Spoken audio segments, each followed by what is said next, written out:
From the National Newsroom of the Canadian Press, I'm Rob Westgate. Members of Alberta's United Conservative Party Legislature Committee have voted to recommend the government exempt most political staffers from being bound by conflict of interest rules. Currently, the rules limit how much staffers can accept in the form of gifts and spell out how they are approved. NDP Justice critic Irfan Sabir says if the proposals are adopted, nobody will know who might be buying the government. Creditors are expected to vote today on a proposed settlement that would see three major tobacco manufacturers pay out billions to provinces and territories, as well as smokers across Canada.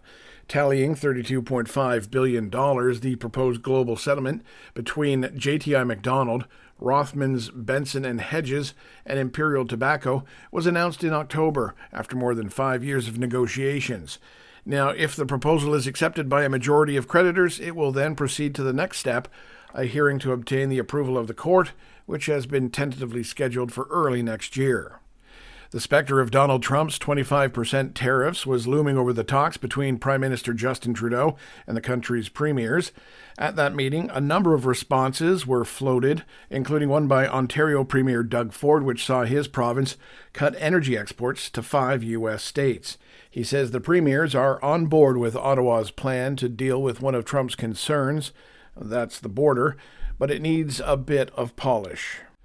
Susan Holt made history in October when she was elected the first female premier of New Brunswick. While Holt is one of the few Canadian women who have managed to climb to the top of the political ladder, she says perhaps other societies are leading Canada and the U.S. when it comes to electing female heads of government, since many have been built on more matriarchal cultures. I don't know. I think there's maybe something about American culture that has glorified a certain style of leadership that is more typically masculine, that strong, lead from the front and follow me kind of an energy. There have been 15 female premiers of provinces and territories, and the only other woman currently leading a province is Alberta's Danielle Smith. And finally, cooler temperatures, calmer winds, and a chance of rainfall in Southern California this week are forecast to help firefighters as they battle a wind-driven wildfire.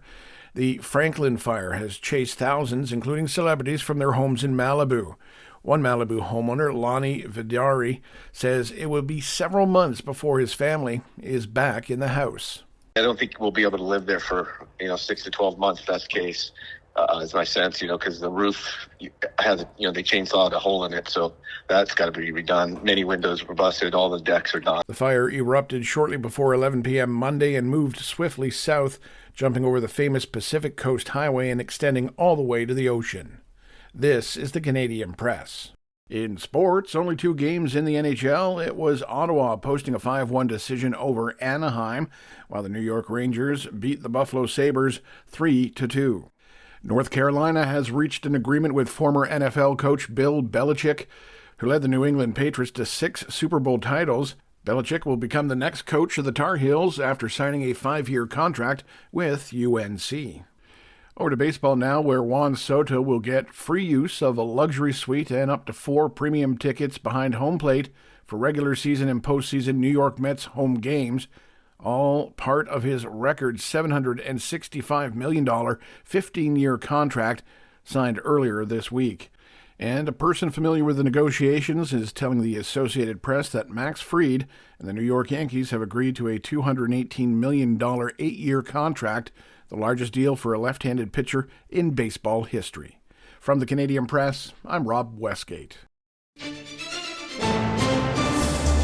Thanks for listening. Don't forget to follow and subscribe. For more of today's top stories, visit thecanadianpressnews.ca.